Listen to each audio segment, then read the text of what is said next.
ദീപക്, താങ്കൾ ഇപ്പോൾ ഏത് ബൂത്തിലാണുള്ളത്? SKN ഞാൻ 80-ാം ബൂത്തിലാണ്. 80-ാം ബൂത്ത് മാങ്കാവ് അംഗൻവാടിയാണ്. നേരത്തെ തനേഷ് പറഞ്ഞതുപോലെയല്ല, ഇവിടെ തണുത്ത പ്രതികരണമല്ല, ചൂടേറിയ പ്രതികരണമാണ്. പാലക്കാടിൻ്റെ കാറ്റിൻ്റെ ചൂട് തന്നെ ഇവിടുത്തെ തെരഞ്ഞെടുപ്പിൻ്റെ പോളിങ്ങിലുണ്ട്. കാരണം ജനാധിപത്യത്തിൻ്റെ ബീപ് ശബ്ദം വീണ്ടും വീണ്ടും ഉയരുകയാണ്. വലിയ ക്യൂ തന്നെ നമുക്ക് ദൃശ്യങ്ങളിൽ കാണാൻ സാധിക്കും. ഇത് പുരുഷന്മാരുടെ ക്യൂ ആണ് ഇപ്പോൾ ദൃശ്യങ്ങളിൽ തത്സമയം കണ്ടുകൊണ്ടിരിക്കുന്നത്. ഏതാണ്ട് ഇത്ര തന്നെ സ്ത്രീകളുടെയും വലിയ തിരക്ക് ഇവിടെയുണ്ട്. വീട്ടമ്മമാർ കാലത്ത് തന്നെ പോളിങ്ങിന് വേണ്ടി എത്തുന്നതാണ്. രാവിലെ തന്നെ വീട്ടിൽ നിന്ന് ജോലിയൊക്കെ അവസാനിപ്പിച്ച് ഇങ്ങോട്ട് പോകുന്നതാണോ? തിരക്കുണ്ടാവില്ലാന്ന് വിചാരിച്ചു. പക്ഷേ തിരക്കാണല്ലോ ഇപ്പോൾ. തിരക്കാണ്. എങ്ങനെയാണ് വോട്ടിന് രാവിലെ തന്നെ വന്ന് ചെയ്യലാണോ പതിവ്? അതെ. എന്താ ഇത്ര തിരക്കിപ്പോൾ രാവിലെ ഇവിടെ? എല്ലാവരും നേരത്തെ ചെയ്തിട്ട് പോവാട്ടെ, വെയിലായിരുന്നു.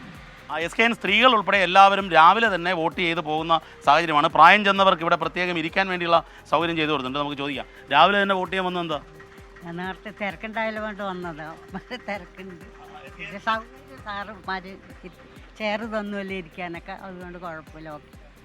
SKN ഈ ജനാധിപത്യത്തിൻ്റെ ഉത്സവത്തിൽ പ്രായഭേദമന്യേ എല്ലാവരും പങ്കാളികളാവുന്ന ഒരു നല്ല കാഴ്ചയാണ് ഞാൻ ഈ മാങ്കാവിലെ അംഗൻവാടി 80-ാം ബൂത്തിൽ നിന്നും കാണുന്നത്. പ്രായം ചെന്നവരെല്ലാം തന്നെ രാവിലെ തന്നെ വോട്ട് ചെയ്യാൻ വന്നപ്പോൾ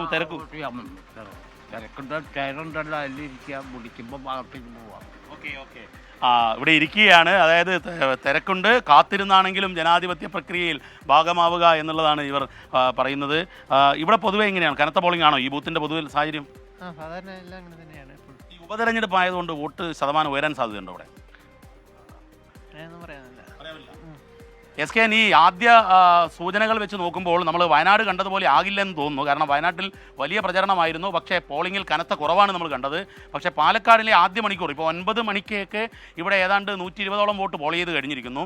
അപ്പോൾ ആ കണക്കുകൾ സൂചിപ്പിക്കുന്നത് ഉപതെരഞ്ഞെടുപ്പിൽ പാലക്കാട് റെക്കോർഡ് പോളിങ്ങിനുള്ള സാധ്യതയാണ് ആദ്യ മണിക്കൂറിലെ ഇൻഡിക്കേഷൻസ് നൽകുന്നത്. SKN ഓക്കെ, ദീപക് തർപ്പണമാണ് വിവരങ്ങൾ നൽകിയത്.